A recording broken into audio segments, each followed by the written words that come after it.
DPRD Banjarmasin meminta pemerintah Kota Banjarmasin melalui Satpol PP Wan Dinas Perhubungan Banjarmasin untuk mengawasi aktivitas pedagang kaki lima di Jalan Pasar Lama Laut, Banjarmasin Tengah agar kondisi kada kembali kumuh wan macet sehabis dilakukan penertiban di kawasan tersebut. DPRD Banjarmasin meminta pemerintah Kota Banjarmasin melalui Satpol PP Wan Dinas Perhubungan Banjarmasin untuk mengawasi aktivitas pedagang kaki lima di Jalan Pasar Lama Laut, Banjarmasin Tengah agar kondisi kada kumuh wan macet sehingga dilakukan penertiban di kawasan tersebut.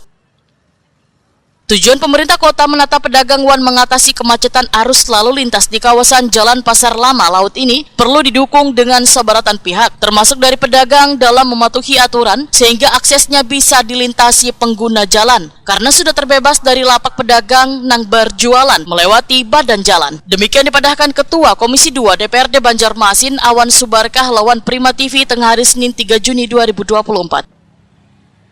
Politisi PKS ini pun menyatakan penegakan aturan wan penertiban PKL tersebut bertujuan untuk menciptakan lingkungan pasar terlihat bersih, tertata dengan baik wan kada mengganggu kelancaran arus lalu lintas.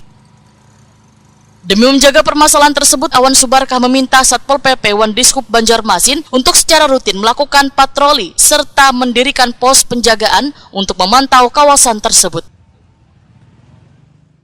Jadi untuk pasar lama di jalan yang berdekatan dengan sungai itu kan sudah ditertibkan sehingga ini memperlancar arus lalu lintas di sekitar pasar lama dan Jalan Sulawesi.